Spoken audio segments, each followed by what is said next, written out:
భాస్కర్ గారు ఇక్కడ అండి, అదే ఇప్పుడు చెప్పినట్టు సిద్ధు చెప్పినట్టు ఆయన డైలాగ్లో ఆయన ఫ్రీడమ్ ఇచ్చారు.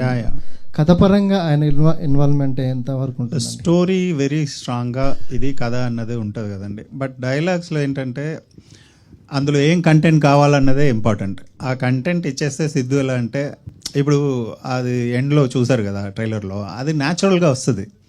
అది నేను రాయలేను, నచ్చినాయి అన్నది నేను రాయలేను. కంటెంట్ అక్కడ ఏం మాట్లాడాలని కూర్చుని అలా ఇద్దరు అలా మాట్లాడుతూ ఉంటే అలా వస్తుంది. సో ఏంటంటే కథ కంటెంట్ రెండు ఫిక్స్ చేసి అందులో ఫ్రీ హ్యాండ్గా ఇస్తేనే ఆ సిద్ధులో ఉన్న స్ట్రెంతే అది వదిలేస్తే దెన్ నో పాయింట్.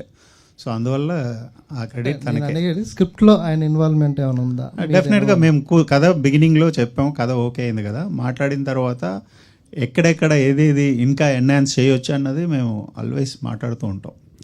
సో 100%.